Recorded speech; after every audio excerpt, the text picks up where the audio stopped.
Pour moi, Internet est un ravissement, a été un ravissement quand je l'ai découvert. Parce que je me suis aperçu que beaucoup de choses que j'avais oubliées ou que j'avais un peu dispersées à gauche et à droite étaient rassemblées autour de mon nom. Et ça, c'est merveilleux.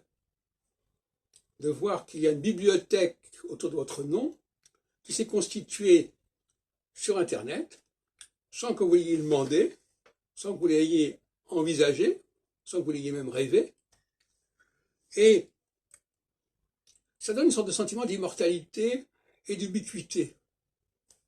On se dit finalement, les choses ne se perdent pas, les choses ne s'oublient pas, et même à la limite, qu'on soit en vie ou pas en vie, ça ne change pas grand-chose.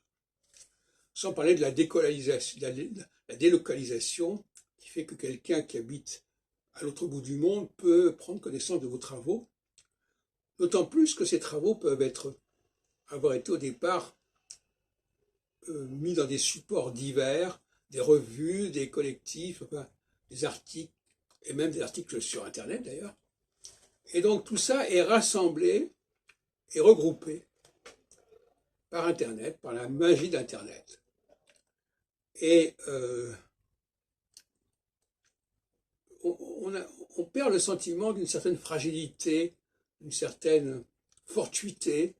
On se dit que finalement, il y a une instance supérieure, si on peut dire, qui veille à ce que tout ce qu'on fait soit comptabilisé, soit signalé.